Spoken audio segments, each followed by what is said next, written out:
Alan, que mandou trocar a pilha. Amém. Boa noite, você que está nos assistindo. Vamos prosseguir nosso estudo do livro de Atos, capítulo 27.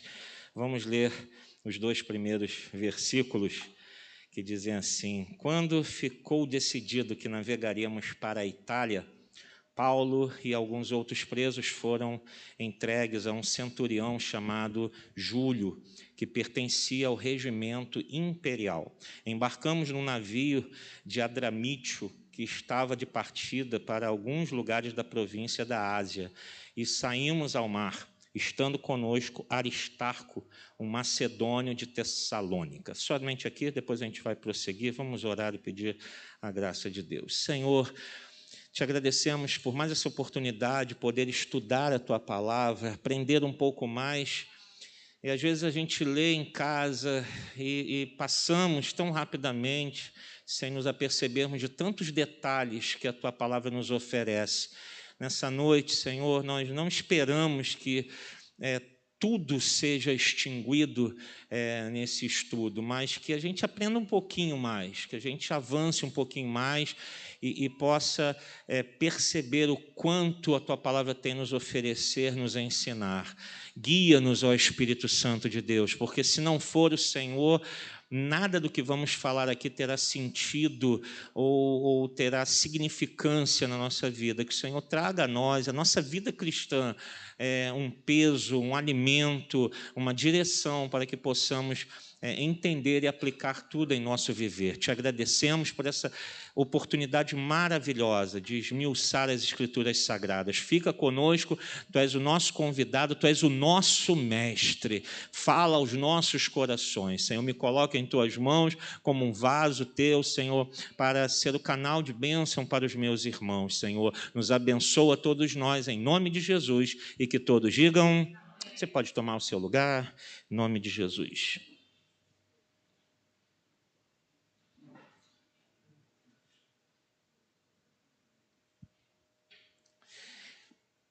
A gente está chegando aí, finalzinho do livro de Atos, né? Esses momentos finais. E a gente vai ver, embora que a história parece que fica um pouco aberta, né? A história não se fecha em Atos 28, ela parece ter um término abrupto, né? Porque Lucas ele faz o registro de fatos, talvez até a época que ele escreveu, e claro que a história da igreja continua, e para a gente aprender mais, você tem que ler livros de história cristã, de história da igreja, e ver quantas coisas aconteceram fora e após isso tudo. A primeira coisa que a gente percebe, a gente está percebendo nesses últimos capítulos, e agora a gente vai ver essa questão do naufrágio que Paulo e seus companheiros vão passar, que essa narrativa fica muito clara que ela é contada por uma testemunha ocular. Porque uma coisa é a gente falar, né? Por exemplo, a gente viu o filme do Titanic, a gente conhece a história do Titanic, a gente pode, de repente, contar em meia dúzia de palavras. Foi isso, o navio saiu, fez um cruzeiro transatlântico e tal, e bateu no iceberg e tal. Mas imagina quem estava dentro do navio contando isso. Né? E tanto que filme, e relatos e livros foram escritos até baseados em muitos testemunhos de pessoas que estavam lá, porque elas viram, elas passaram por aquilo. Então, aqui não é diferente. Fica muito claro, quando a gente vê esse capítulo, que Lucas ele estava presente.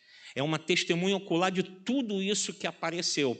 E Lucas habilmente vai contando isso, né? E ele tem claro em mente também o que ele está escrevendo isso para os gentios. A gente desde o início tem falado isso, né? Ele está escrevendo aos gentios, ele está direcionando isso a um povo de origem mais grega, e o grego ele tem na sua mente o quê? As narrativas épicas. Aumenta aqui, por favor. As narrativas épicas, né? Aquelas narrativas gregas, os deuses gregos, né? Hércules. e tudo aquilo está muito no imaginário do grego, do gentio. Então, ele está mandando isso, ele vai mandar todo esse escrito para lá, para esse povo, então ele tem que colocar alguma coisa também que dê aquela emoção, né? Então, a gente vai ver nesse capítulo, né? E quando a gente lê pausadamente, vai ver que vai crescendo essa narrativa e dando uma ideia de que é realmente uma aventura, uma grande aventura. Eles pegaram o navio, passaram, enfrentaram tempestade, o naufrágio e tal, aquilo tudo. Então, traz essa certa emoção, né, nesse contar. E a gente vai ver também o quê? Que Lucas recheia de muitos detalhes essa viagem. Somente quem estava realmente dentro desse navio, passando por tudo isso, podia falar nomes de portos, nomes de ventos. Ó, soprou o vento tal, porque ele estava lá, ele ouviu os marinheiros falando isso, ele viu tudo aquilo acontecendo, qual era o porto, qual era o mar, qual era a rota. Então, ele vai rechear com todos esses detalhes. É claro que para quem era da época, isso a gente já falou anteriormente nas viagens missionárias, para quem era da época, até muitos nomes estavam familiarizados. Para a gente hoje, né, a gente vai ver esses nomes e fala, não tem sentido nenhum, a não ser que a gente pegue um mapa da época e possa ir percorrendo aqueles nomes e ver exatamente aquilo que estava acontecendo. Mas para quem estava sendo direcionado o livro, certamente as pessoas iam saber, ainda mais se alguém já tivesse feito esse tipo de viagem. Então, Lucas habilmente coloca isso para trazer essa emoção, prender o leitor e poder, dentro disso, transmitir a mensagem que ele queria.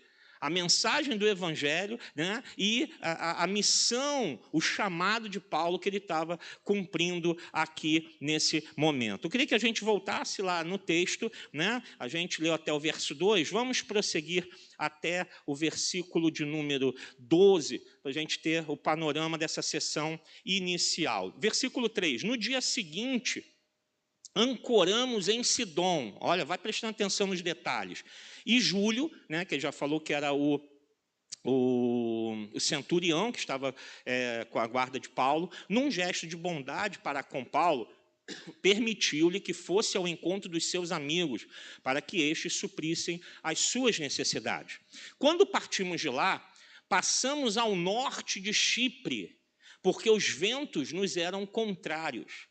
Tendo atravessado o mar aberto ao longo da Cilícia e da Panfilha, ancoramos em Mirra, na Lícia. Ali, o centurião encontrou o navio alexandrino, ou seja, vinha da cidade de Alexandria, no norte da África, uma cidade muito famosa e conhecida, que estava de partida para a Itália, e nele nos fez embarcar. Navegamos vagarosamente por muitos dias e tivemos dificuldade para chegar a Quinido. Não sendo possível prosseguir em nossa rota, devido aos ventos contrários, navegamos ao sul de Creta, defronte de Salmona. Costeamos a ilha com dificuldade, chegamos a um lugar chamado Bons Portos, perto da cidade de Lazéia.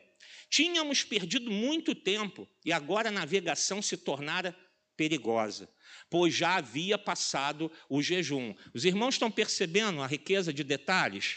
Né? Depois que eu dei esse panorama, a gente faz a leitura e começa a ver como ele vai detalhando a rota, os locais, né? Ventos, que tipo de vento, ele vai dizendo tudo como foi a viagem, introduzindo o leitor para que o leitor pudesse participar dessa viagem junto com ele à medida que lesse. Verso 10. Perdão, é no final do verso 9, né? Já havia passado o jejum, por isso Paulo os advertiu. Verso 10. Senhores, vejo que a nossa viagem será desastrosa. Olha o suspense, né? Olha o suspense. E acarretará grande prejuízo para o navio. Imagina você assistindo um filme, aquela música de tensão, né? Tocando no fundo e você vai, né? Lucas, né, não tinha um recurso audiovisual, mas olha como ele trabalha o texto habilmente para trazer o pessoal assim, poxa, a coisa vai ficar feia aí, né? Grande prejuízo para o navio, para a carga e também para a nossa vida. Verso 11, mas o centurião, em vez de ouvir o que Paulo falava, seguiu o conselho do piloto e do dono do navio. Visto que o porto não era próprio para passar o inverno, a maioria decidiu que deveríamos continuar navegando. Aqui valeu aquela coisa, né? Aquele ditado é certo, né? A voz do povo é a voz? É? Vamos ver se vai dar certo. A maioria decidiu. Vamos ver se a maioria aqui vai dar certo o negócio. Decidiu que deveríamos continuar navegando com a esperança de alcançar Fenície e ali passar o inverno. Este era um porto de Creta que dava para sudoeste e noroeste. Né? A gente que não conhece, só até aqui, irmãos, a gente que não conhece nada daqueles lugares, a gente fica, né, assim, voando, fala, meu Deus, tanto nome, né? Mas quando a gente pega o mapa, o pessoal da época, como eu falei, tudo fica muito mais claro. Bem, vamos a alguns detalhes sobre essa primeira sessão inicial. Né? Numa viagem de um prisioneiro, amigos ou servos, às vezes dava-se a permissão para eles viajarem com um prisioneiro. Essa permissão era dada pela guarda. Então, nesse caso aqui, a gente viu que Paulo estava acompanhado de pessoas, de amigos, né, de pessoas que estavam com ele, e isso lhe foi dada a permissão, certamente pelo próprio centurião chamado Júlio. Né? Então, ele permitiu. Se ele também falasse, não, não vai ter ninguém aqui com você.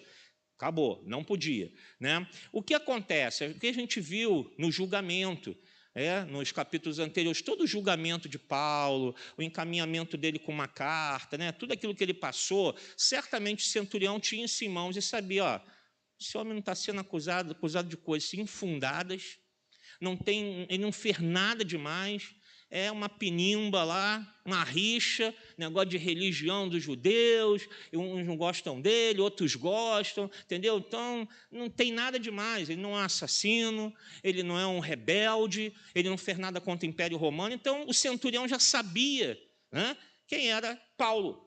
Então, vendo que ele não tinha nada, não oferecia nenhum risco, nem perigo, permite que ele tenha a companhia dos seus amigos, entre ele o doutor Lucas, né? E trata ele de forma amigável, né? Trata ele de uma forma tranquila e não severa, né? Permite que ele possa visitar amigos, que ele possa sair até da embarcação, né? Tamanha era aquela confiança e ver, poxa, esse homem aí é um homem correto, não sei porque está indo, mas tem que cumprir os trâmites, ele é romano, tem que levar ele para Roma, ele apelou a César, vamos embora lá, mas você vê que há um tratamento cordial, né, do centurião e dos soldados com Paulo. Né? Uma curiosidade, os passageiros eles tinham que levar nessas viagens a sua própria comida. A gente aqui não está falando de um navio como hoje, de um cruzeiro, que você paga e viaja, tem lá comida, tem restaurantes, tem tudo. Naquela época a coisa não funcionava assim, não. E, pelo contrário, as pessoas viajavam em navios de carga. Não eram navios de passageiros. Não eram navios de passeio, de cruzeiro, de lazer. Eram navios que transportavam cargas. Então, tinha um espaço ali, dá para levar mais tantas pessoas. Então, eles levavam para ganhar um pouco mais, além do transporte da carga, ganhavam com o transporte de passageiros. Então, não tinha alojamento. Os passageiros dormiam no convés, a céu aberto. Não tinha alimentação, cada um que tinha que levar o seu alimento, a sua comida. Não tinha essa de que, peraí, vamos aqui no restaurante ali do navio, vamos comprar. Não tinha nada disso. Cada um que providenciasse o seu próprio alimento durante a viagem que iria fazer. E o que acontecia com os soldados? Eles ficavam à mercê de pedir ajuda às pessoas que estavam no navio. Eles não tinham como levar provisão para todos. Então, eles ficavam ali, quem pode dar alguma coisa para a gente comer e tal, e a pessoa providenciava ali. O que Paulo faz? Sabiamente, pelo tratamento que ele está recebendo, Paulo também ajuda o centurião e o soldado a falar, eu vou lá, vou encontrar com amigos aqui e vou providenciar o alimento para todos nós. Então, Paulo ganha também e o centurião fala, poxa, que bom, vai trazer comida para a gente, para mim, para os soldados, então tá bom, vai lá. E aquilo acaba funcionando entre eles dois. Né? De uma forma voluntária, Paulo se oferece e aí a gente já vê o quê? A atitude cristã. Olha como Lucas habilmente coloca isso aí. Paulo poderia falar assim, não, vou providenciar comida só para mim, para os meus amigos, tá bom, eu ainda vou ter que ajudar os soldados que estão me levando para ser julgado. mas ele age de forma cristã. Fala, pode deixar, Júlio, eu vou lá, tenho aqui a igreja, aqui, eu vou trazer provisões para mim, para os meus amigos, e trago para você os soldados também. Olha o testemunho que Paulo vai semeando ali. Ele teria tudo para fazer ao contrário, mas ele age com amor. Mesmo sendo o Império Romano o opressor, mesmo sendo o Império Romano aquele que está tirando a liberdade, causando tanta coisa, inclusive a prisão dele, mas ele age com amor e oferece o próprio alimento para dar àqueles homens. Então fica um testemunho para aqueles homens, para o centurião e os soldados, também para todos dentro daquele navio. Poxa, ele é prisioneiro, ele que está dando comida. Ele ainda está dando comida para os soldados. Quem é esse cara? Quem é esse louco que está fazendo uma coisa dessa, alimentando o seu algoz, alimentando aquele que está levando ele para juízo? Sim, ele age com o amor de Cristo e deixa ali uma marca naqueles corações. E Lucas põe esse registro aqui. Sobre a viagem, só para a gente ter uma ideia, que aqui a gente vê que alguma coisa vai acontecer, Paulo alerta, né? Olha, vamos ficar aqui nesse porto, é melhor, estou achando que vai acontecer alguma coisa aí, a viagem não vai ser boa. Deus já estava alertando Paulo, e Paulo leva a notícia ali, mas o centurião resolve ouvir o piloto e o dono do navio. 1/5 dos viajantes naquela época enfrentavam perigos em alto mar. Ou seja, 20% das viagens iam passar por algum problema. Então, o que estava acontecendo ia acontecer com esse navio não era nada de tão anormal assim. Metade das viagens naquela época atrasavam, seja por falta de ventos, a gente está falando, né, navios não tinham motores. Então, falta de vento, mar revolto, problemas no navio, N situações, então, metade das viagens sofria algum tipo de atraso. Naufrágios eram comuns. Só nessa região que Lucas está descrevendo, que eles estão atravessando ali o mar Adriático para chegar à Itália, para chegar a Roma, só nessa região, mais de 1000 naufrágios aconteciam. Então, não era nada de anormal. Mas Paulo, advertido pelo Senhor, fala, olha, não vamos não, estou sentindo que alguma coisa vai dar errada, né? É melhor a gente não sair, vamos ficar aqui nesse porto. Mas eles acabam decidindo outra coisa, né? Aqui Paulo cita o jejum. Que jejum é esse? É quando terminou o jejum, ele está se referindo ao Yom Kippur, que é o dia da expiação. Então, havia passado aquela data, que geralmente no calendário judaico fica entre setembro e outubro. Por que Lucas está colocando tudo isso? Por quê? Diferente, a gente está falando do hemisfério norte, lá o inverno começa em dezembro. De setembro a dezembro é outono, então as temperaturas já começam a cair, como já está acontecendo na Europa. Está tendo essa crise lá do gás, né? O inverno já está chegando aos pouquinhos lá, já estão sofrendo a beça. Então, os navios não viajavam nesse período, procuravam viajar no período de primavera e verão, porque sol, não tinha tempo, perigo de tempo ruim, então eles evitavam. Então, Lucas registra aqui, ó, passou o Yom Kippur, quer dizer, já era setembro para outubro. A temperatura já está caindo, a coisa já não está tão boa assim. Por isso que eles lá falam, não vamos ficar nesse porto não, porque se a gente ficar preso aqui, ele não é um porto adequado para quem quer passar o inverno. Ele está falando de um inverno rigoroso da Europa. Neve, temperaturas às vezes abaixo de 0. E naquele tempo você não tinha um sistema de calefação, de aquecimento como hoje. Então, parar ali com aquele pessoal todo e num local sem estrutura e falar, é melhor a gente não ficar aqui não, que se o inverno vier rigoroso, a gente vai penar. Vamos para um outro porto, vamos prosseguir. Só que Paulo faz a advertência, é melhor ficar aqui. Eu estou sentindo que algo vai dar errado. Né? As viagens eram sempre mais perigosas no inverno, pela falta de ventos, pelo gelo, tudo ia contra. Então, eles geralmente suspendiam. Por que que esse navio estava insistindo em estar navegando fora do período de navegação?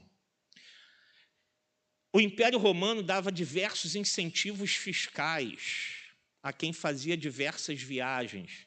Então, no verão, um navio que saía do norte da África, na Alexandria, percorria ali, levava os grãos até a Itália. Às vezes dava tempo de voltar, carregar de novo, esticar mais um pouquinho, porque ia ganhar mais dinheiro do Império Romano. Ia ter mais incentivo fiscal. Então, isso interessava a quem? Ao piloto e ao dono. E por trás dele tinham pessoas também que faziam seguro do navio, seguro da carga. Então, olha, faz mais uma viagem aí que dá tempo. Então, eu não tinha interesse de parar, esperar o inverno acabar, e aí? Vamos perder o dinheiro e o investimento que a gente fez. Então, eles forçam um pouco a barra para prosseguir a viagem, para terminar isso, né? Sabendo, a mercadoria está segurada no caso de naufrágios, né? Então, se acontecer alguma coisa, a gente vai ter o seguro, só que podia perder o navio também. Então, a perda fora as vidas, né? Mas, por interesse econômico, eles forçam a barra, não, vamos prosseguir. E ignoram o aviso de Paulo, não sabendo que ali está um profeta de Deus, um homem de Deus, está falando, olha, não vai.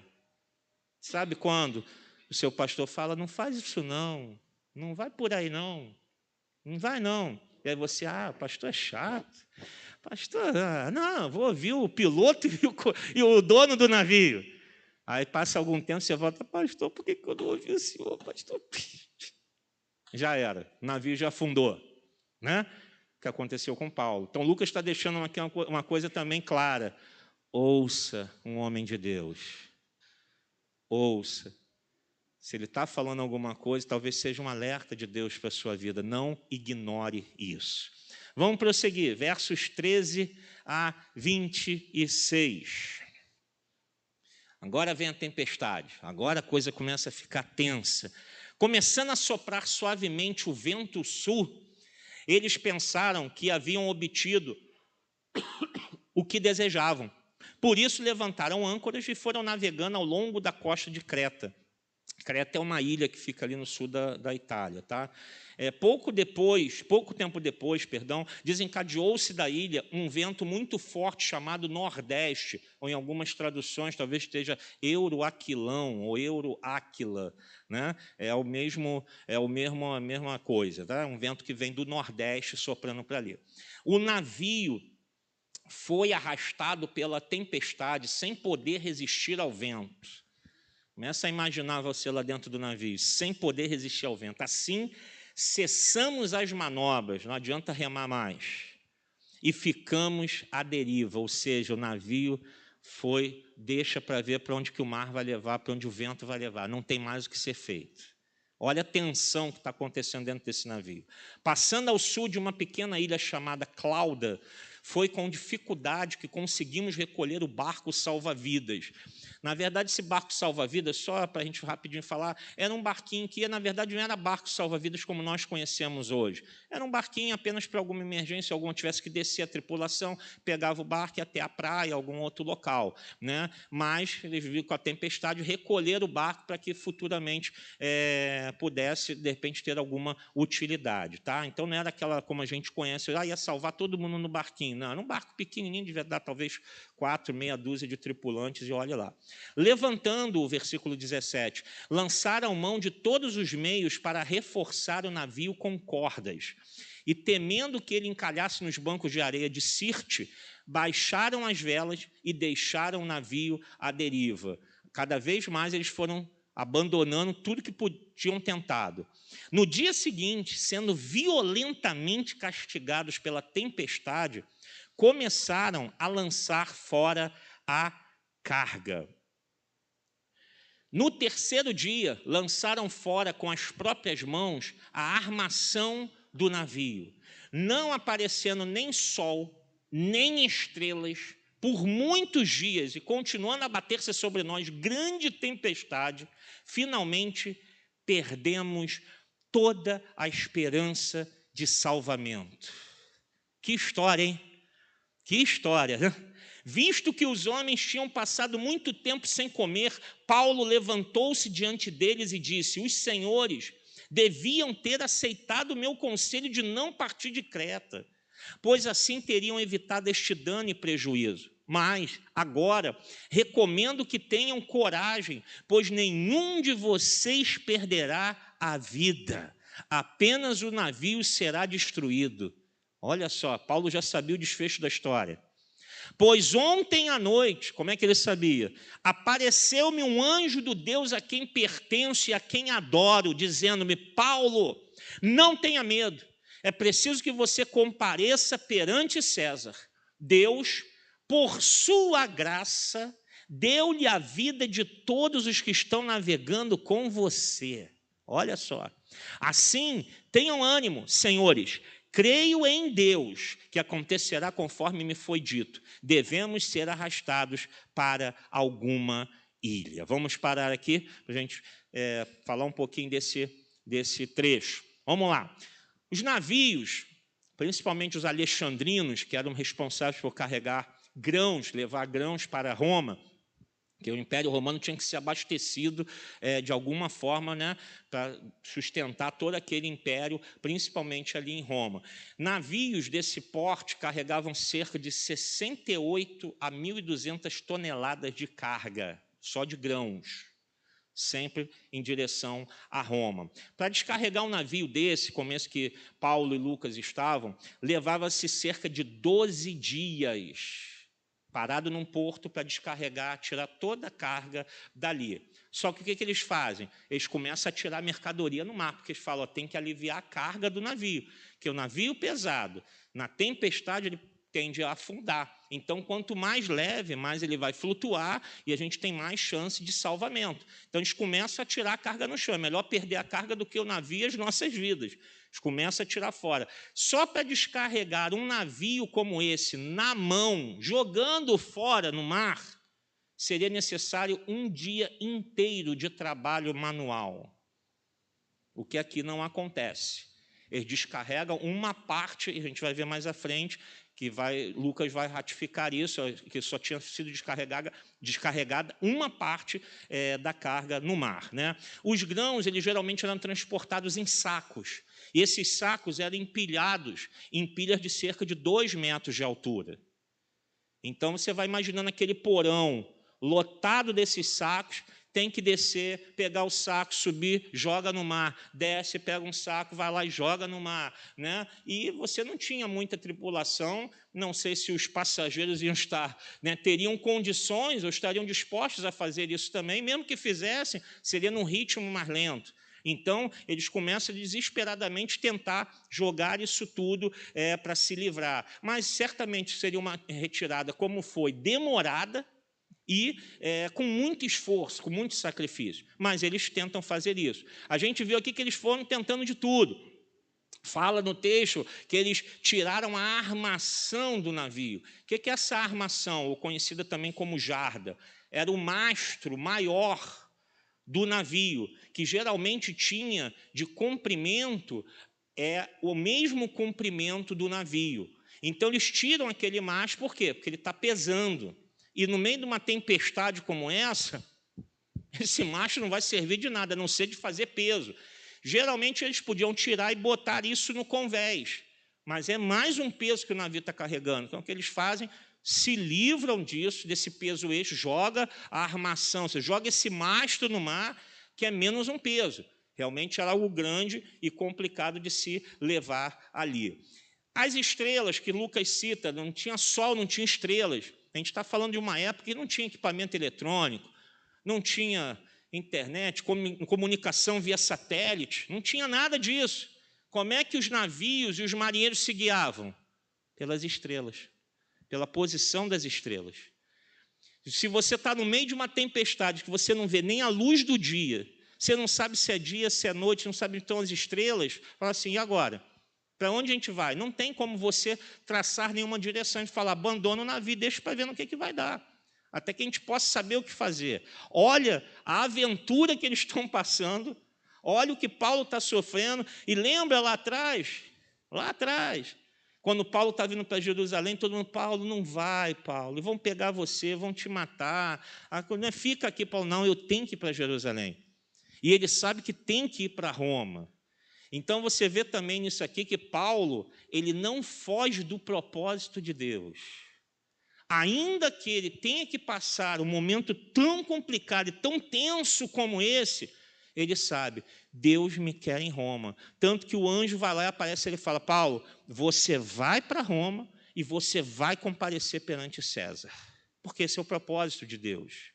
Então, irmãos, às vezes a gente tenta evitar certas coisas. Vamos evitar isso aqui. Irmãos, se é o propósito de Deus, pode ser penoso, mas às vezes a gente tem que passar, porque Deus tem algo a cumprir na nossa vida. Essa é a vida do crente. Vai passar, às vezes, momentos difíceis, mas dentro do propósito dele, tudo vai correr bem. Tudo vai acontecer conforme a vontade dele. Vamos lá, um outro detalhezinho aqui. Por que esse povo fica tão desesperado? Todo mundo, meu Deus, pastor, claro, uma tempestade em alto mar. E quem já pegou um navio em alto mar, né, sabe como a coisa é feia. Então, não era só isso. Os pagãos, aqueles que não criam em Deus, no Deus de Israel, qual era a crença deles? Que pessoas que morressem em alto mar, o que acontecia com a alma dessas pessoas? A sua alma ficaria vagando sem direção por toda a eternidade, porque ela não conseguiria achar o reino dos mortos. A sua alma ficaria pairando sobre as águas onde morreu eternamente. Então, tu imagina o desespero desse povo que não cria em Deus. Estava todo mundo desesperado, eu vou ficar eternamente a minha alma vagando nessas águas, né? Não vou ter descanso eternamente, então estão desesperados. Né? Por isso, Paulo também se levanta e Deus envia o anjo para mostrar uma coisa, vocês creem em algo infundado. Vocês não creem em algo, né? Não é isso que vai acontecer.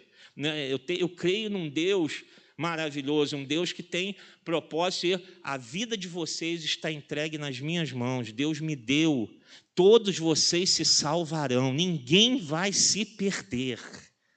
Enquanto está todo mundo desesperado, e aí entra um outro detalhe que Lucas está trabalhando, porque os seus leitores sabem bem disso. Sabem dessa crença. E os seus leitores estão acostumados com os filósofos gregos.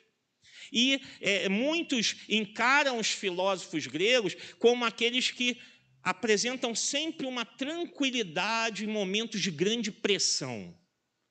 Né? Acontecia aquela... E vinha lá aquele filósofo, espera aí, gente, tem algo para dizer? Nossa, o senhor está calmo. Vamos pensar sabiamente. Então, os gregos estavam acostumados, e, de repente, no meio daquele caos, tempestade, água para todo que é lado, vento, tira isso, joga fora, todo mundo gritando, desesperado.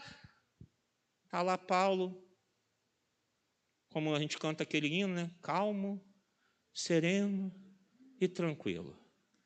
Paulo chega, senhores, momento da sua atenção. Quem é esse maluco aí? Quem é esse doido? Mas todo mundo olha para ele e fala, poxa, ele está calmo. Deve ser um filósofo, é alguém que está ali. Então, Paulo mostra essa calma no meio da tempestade. No momento que tudo estava contra, Paulo chega com tranquilidade e expressa a sua confiança, a sua fé no Deus a quem eu pertenço. Olha como ele fala. O Deus a quem eu pertenço. Então, Paulo ali, no meio daquele caos, ele está pregando o evangelho e mostrando o seguinte, olha, eu não sigo o curso das circunstâncias. Eu não sigo o que todos creem, o que todos acreditam, crendices ou outras coisas. Eu sigo o que o meu Deus, o Deus a quem eu pertenço, fala. E ele disse que nenhum de nós vai morrer. E eu creio que isso vai acontecer. Acalmem-se, porque Deus está no controle deste barco. Que testemunho! E Lucas está colocando isso para mostrar que o propósito de Deus nos guarda até da morte, irmãos. A ameaça de morte era real, Mas Deus estava falando, não, porque eu tenho um propósito na tua vida. E você não vai morrer. E todos os que estão com você, eu vou preservar também. Porque você está aí. Lucas está contrastando algo maravilhoso, irmãos, que serve para nós. Como exemplo, como testemunho e como modo de vida. Ser livre em Cristo é viver livre do medo. Todos estavam ali apavorados. E Paulo falou, eu não sou preso ao medo, eu não sou preso ao temor das circunstâncias, dos ventos, das tempestades da vida. Eu sou livre em Cristo Jesus. Isso serve para nós, porque nós estaremos muitas vezes no meio das tempestades. O medo vai bater e a gente tem que mostrar se nós somos escravos do medo, escravos das circunstâncias, ou se nós somos livres em Cristo para vencer tudo isso. E Paulo mostra justamente, o crente vai enfrentar perigos, mas ele enfrenta com coragem e com fé. Ele não enfrenta com desespero, ele não enfrenta com medo desesperado, não. Ele enfrenta com medo e com fé. E Paulo demonstra isso, fala, acalmem-se. Mas como é que você pode falar? Porque o Deus a quem eu pertenço falou. Então eu não temo. Mas olha os ventos. Não, eu creio no Deus. Eu não olho para os ventos, eu olho para o meu Deus. Mas olha o mar. Eu não olho para o mar, eu olho para o meu Deus. Que testemunho para a igreja que Lucas está dando para todos que vão ler isso e para nós também. A gente vê aqui que as pessoas estavam sem comer, né? Algumas por medo, né? Quem vai comer no momento desse, né? E não vão pensar, ou talvez até por náuseas, né? Você imagina o navio jogando para lá e para cá, muita gente enjoada, né? Quem vai conseguir se alimentar numa situação dessa? Então, todo mundo está sem comer, né? E Paulo mostra o quê? Mais um testemunho cristão. Paulo mostra a preocupação com todos. Gente, vamos nos alimentar. Vamos parar um pouquinho aqui, vamos sentar, vamos comer alguma coisa. Já estamos aqui há vários dias nessa situação, vocês não estão se alimentando, né? Paulo demonstra a preocupação, o amor pelo próximo. Enquanto estava cada um ali pensando em salvar a própria pele, Paulo está preocupado com o bem-estar de todos. Vocês não estão comendo, minha senhora, a senhora não se alimentou hoje, olha esse senhorzinho aqui, aquela criança precisa comer, vamos, gente, vamos comer aqui, vamos reunir, vamos fazer alguma coisa. Paulo mostra o amor. É isso que a igreja tem que mostrar para esse mundo. Enquanto o mundo está cada um querendo defender o seu, né, querendo só pensar naquele egoísmo em si próprio, às vezes chega a igreja e mostra justamente o contrário. Estendendo a mão, fazendo alguma coisa, mostrando, olha, eu estou preocupado com a sua vida. E a pessoa fala, peraí, comigo? Ninguém se preocupa comigo. E às vezes é assim que a gente ganha alguém para Cristo. É assim que a gente pode pregar o evangelho para alguém, mostrando justamente o amor de Deus por aquela pessoa, né? A alegação que Paulo faz aqui, né, do que Deus está fazendo, se baseia justamente na sua missão, na missão e na mensagem de Deus para ele, né? E não por ele ser especial, porque havia também uma crença, né, de histórias épicas, de que às vezes a pessoa estando num local e ela sendo uma pessoa especial, alguma coisa que os deuses gostavam dela, então poupavam ela e poupavam até as pessoas, mas Paulo fala, não é porque eu sou especial que vocês serão salvos. É porque Deus tem um propósito na minha vida, Ele quer que eu chegue até a Itália, até Roma. E Deus graciosamente vai salvar vocês também. Não é por mim, mas é pelo amor de Deus. O que Paulo está mostrando aqui? Eles criam em deuses protetores do mar. Esses deuses eram Ísis e Dióscuros, que eram os deuses protetores do mar. Então, você imagina naquela confusão, um gritando Ísis, outro gritando Dióscuros, nos salva, Dióscuros, nos salva, Ísis, a tempestade apertando. Paulo se levanta e fala, esqueçam isso. O Deus a quem eu pertenço é que está no comando desse navio e de toda essa tempestade. Deus é o verdadeiro protetor. Não confie nesses deuses. Paulo está deixando uma mensagem clara: confiem no Deus a quem eu sirvo, a quem eu estou pregando. Ele sim vai nos salvar, vai nos proteger e vai livrar a vida de vocês também da morte. Ele é o verdadeiro protetor. Mais uma vez aqui Paulo usa a situação para deixar a mensagem do Evangelho. No meio daquele caos todo, ele deixa a mensagem lá: olha, Deus está protegendo as nossas vidas e vocês serão livres, né? Porque Deus assim me afirmou. Amém? Vamos lá, voltando lá, 27. O naufrágio. Na 14ª noite, 14 dias nessa agonia, irmãos, ainda estávamos sendo levados de um lado para outro no mar Adriático, quando, por volta da meia-noite, os marinheiros imaginavam que estávamos próximos da terra. Lançando a sonda. O que era a sonda?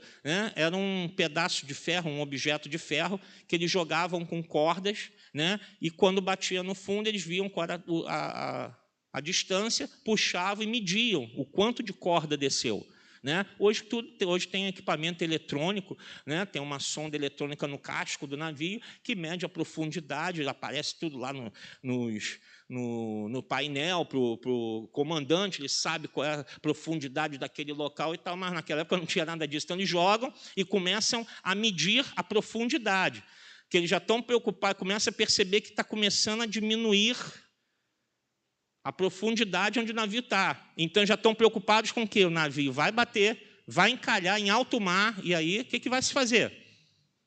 Perda total, Então, eles começam a verificar, versículo 28, a profundidade é 37 metros.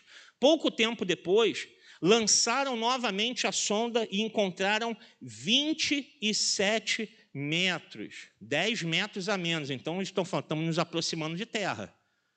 O navio está indo para um local. Agora, o problema é, a gente vai chegar na areia ou tem pedras, corais, um recife? O que tem aí pela frente? Eles não sabem. Meia-noite eles estão vendo isso, estão constatando que a profundidade está diminuindo. Não estão vendo nada, tempestade caindo, tudo um breu só. Mas eles estão vendo, está diminuindo. Começa também aquele pavor do que vai acontecer. 29. Temendo que fôssemos jogados contra as pedras, lançaram 4 âncoras da popa e faziam preces. Popa é a parte de trás do navio, tá? Parte da frente, proa, parte de trás, popa. Faziam preces para que amanhecesse o dia, que chegue logo o dia. Tentando escapar do navio, os marinheiros baixaram o barco salva-vidas ao mar. Lembra do barquinho que eles recolheram para o convés? Aí os marinheiros falaram assim, vamos entrar nesse barquinho aí, meter o pé daqui enquanto dá tempo, que a coisa está ficando feia. A pretexto de lançar âncoras da proa. Eles já estavam mentindo. Não, a gente vai ali descer, vamos botar umas âncoras ali na proa, na parte da frente, para segurar melhor, mas a gente tem que descer com o barco.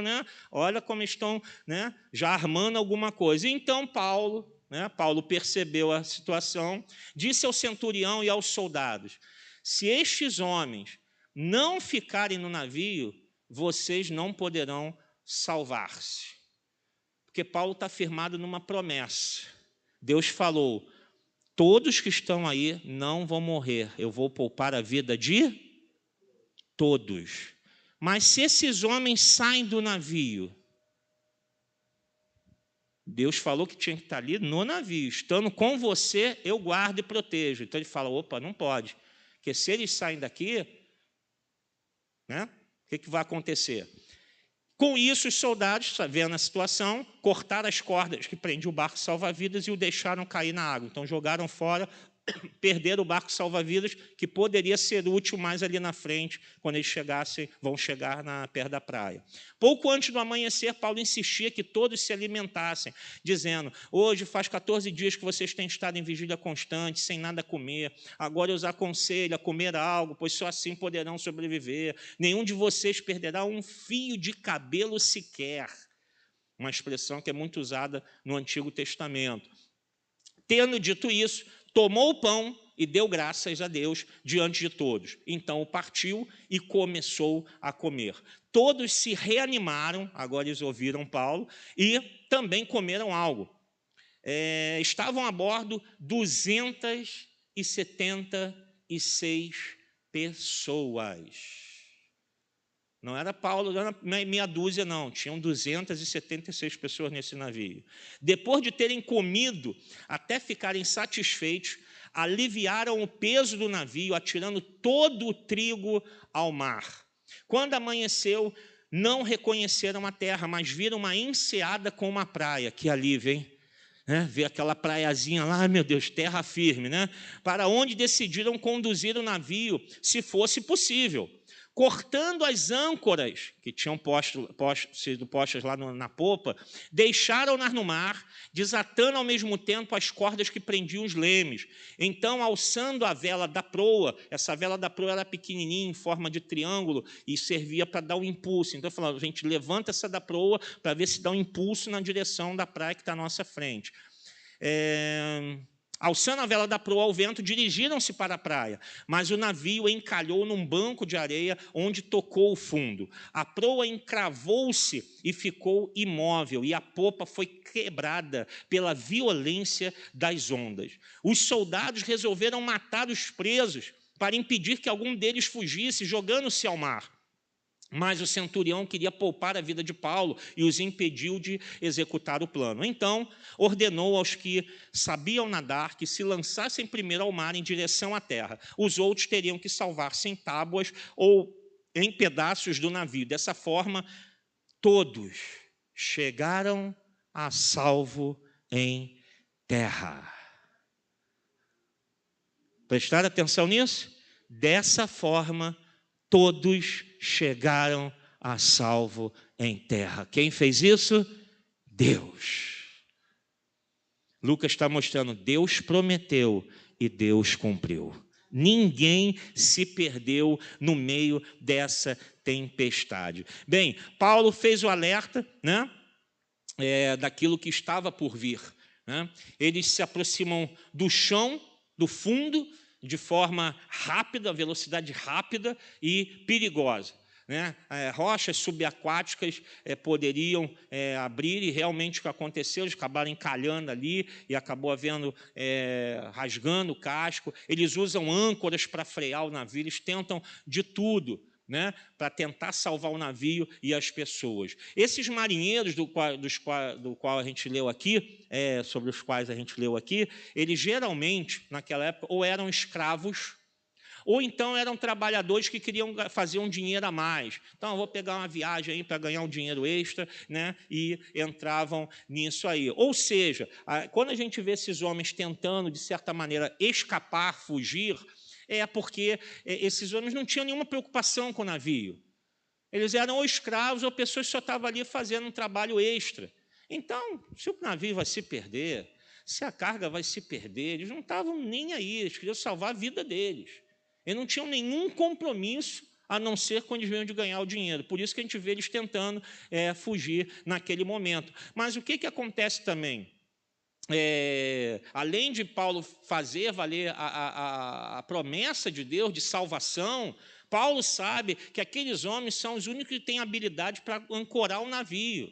Se você perde a tripulação, quem vai, né, chegar a conseguir botar aquele navio, ancorar ali, poder descer todo mundo e ajudar todo mundo à terra? Então, ele tem que também segurar isso aí, e o centurião percebe a jogada e segura eles ali para que nada pudesse acontecer. Os soldados tinham autoridade no navio, embora tenha lá o piloto, né, o capitão, o comandante, né, como a gente chama hoje, ali naquela época chamava do piloto, mas o soldado romano, ele tinha autoridade, tanto que ele fala, não, vocês não vão descer, e corta o barquinho e joga no mar.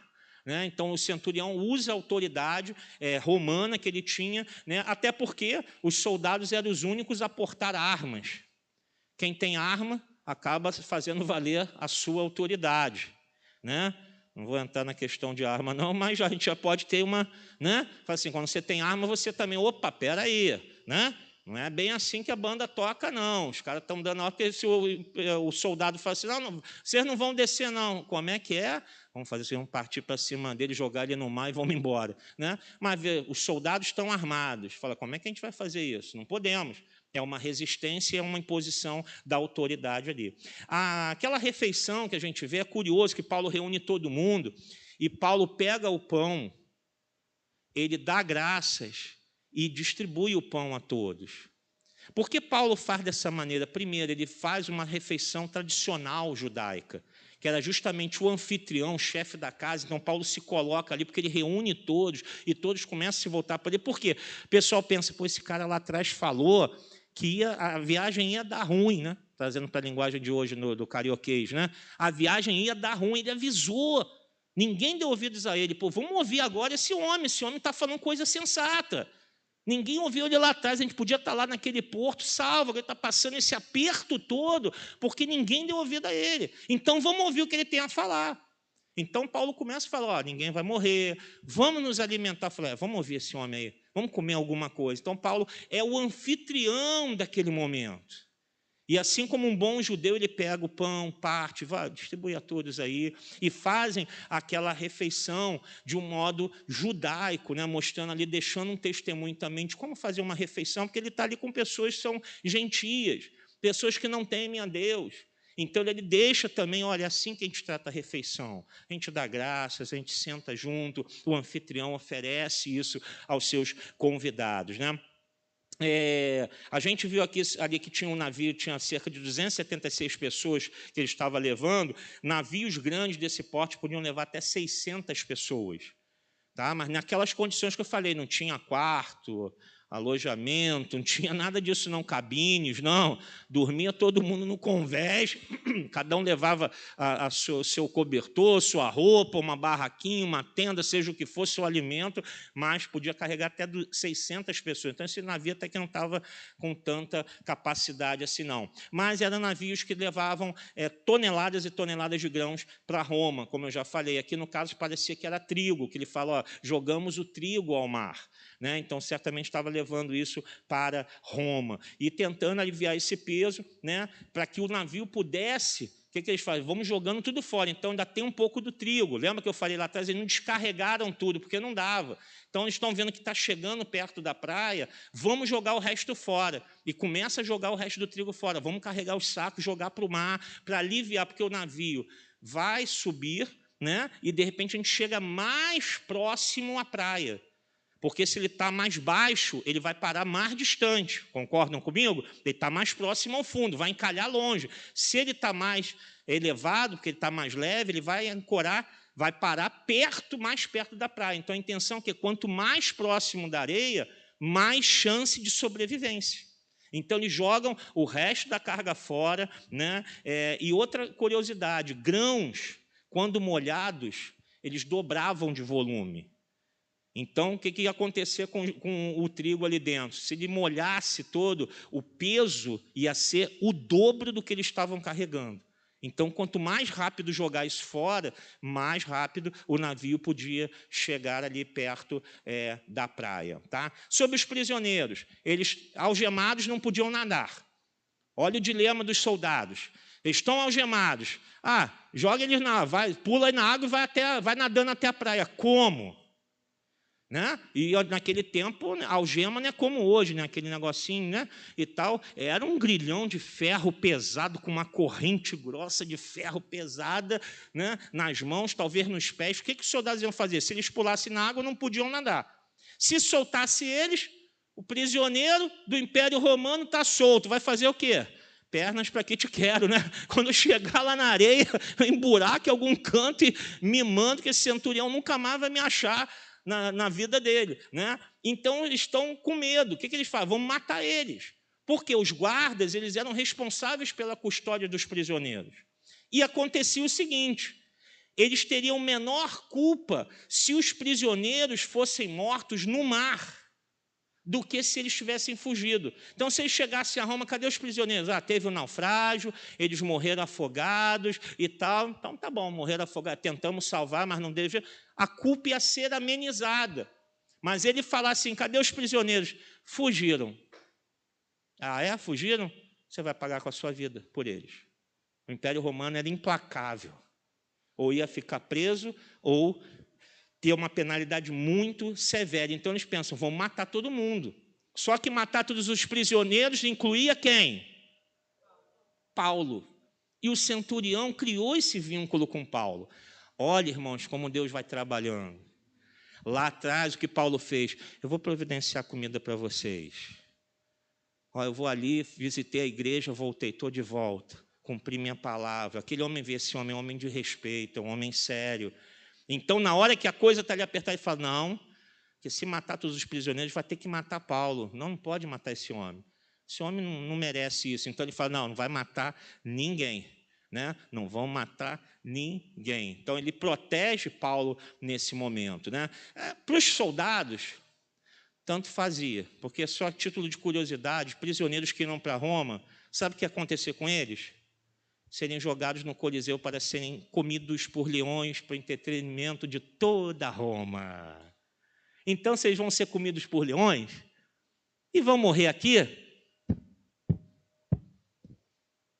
O que interessa para o soldado romano? Mata eles e acabou. Só que Deus intervém, o centurião fala, não, vai fazer nada disso com nenhum deles. Deixa eles aí, solta eles para eles nadarem para a praia e, graças a Deus, ninguém se perdeu. Irmãos, imagina nessa tempestade toda, Lucas está a bordo, fazendo suas anotações, ele tinha lá seus papiros, anotando os dados da viagem, toda essa história, registrando, né, tantas coisas, só que o papiro não é a prova d'água.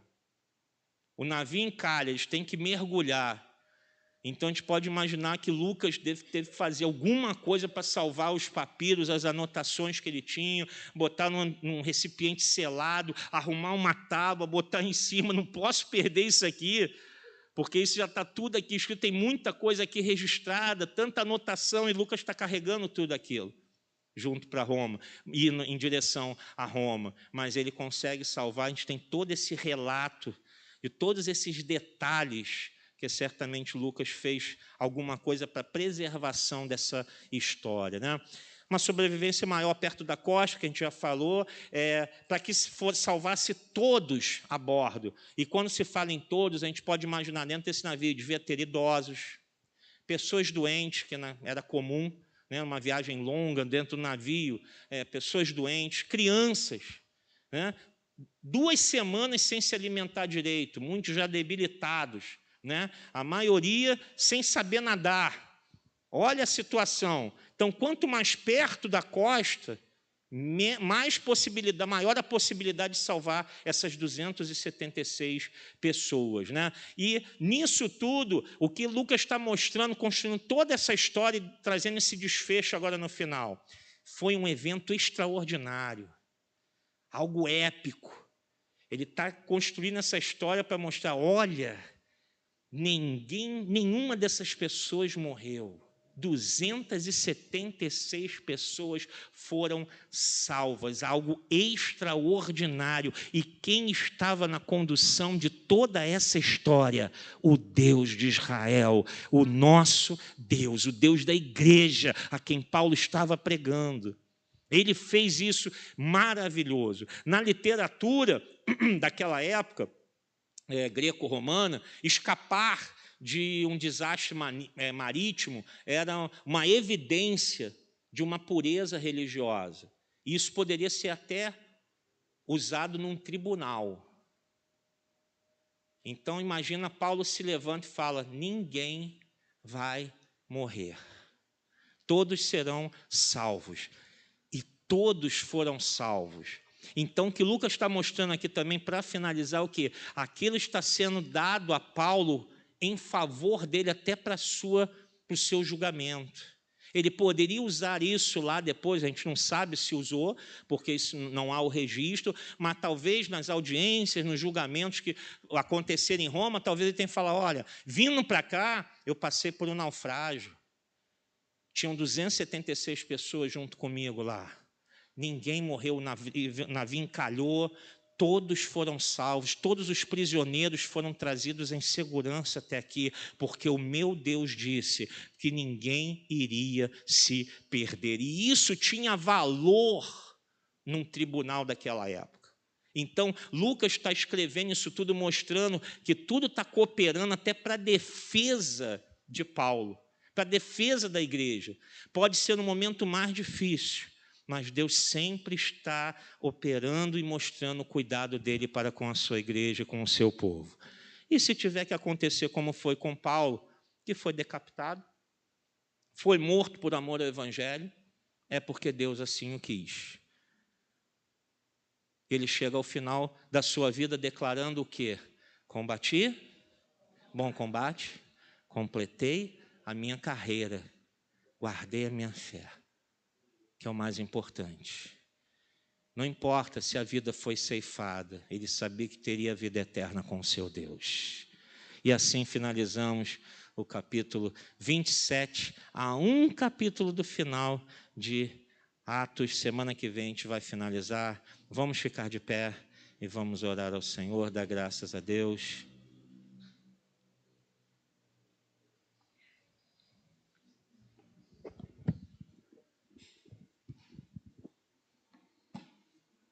Obrigado, Senhor, por vermos, ó Deus, essa riqueza de detalhes, uma história épica, maravilhosa, e que em tudo isso o Senhor estava conduzindo a história de Paulo, de Lucas, dos seus companheiros e daquelas pessoas que estavam ali, que puderam ter um testemunho real de quem é Deus. Não foi preciso pregar, não foi preciso fazer nenhum discurso. Eles viram na vida daqueles homens que o Senhor é um Deus vivo e verdadeiro. E foi o Deus que os salvou naquele momento. Obrigado, Senhor, por esse estudo dessa noite, por esse aprendizado. Nós te agradecemos, Senhor, e que, como igreja, sejamos assim sempre firmes e inabaláveis diante das tempestades, que a nossa liberdade em Cristo se reflita, se revele em não sermos escravizados a circunstâncias, a medos, a imposições desse mundo, sermos livres de tudo, todos esses sentimentos, porque a nossa vida está em Cristo Jesus. Muito obrigado, Senhor, que a Tua palavra fique gravada, escrita na tábua dos nossos corações, em o nome de Jesus. Amém e amém.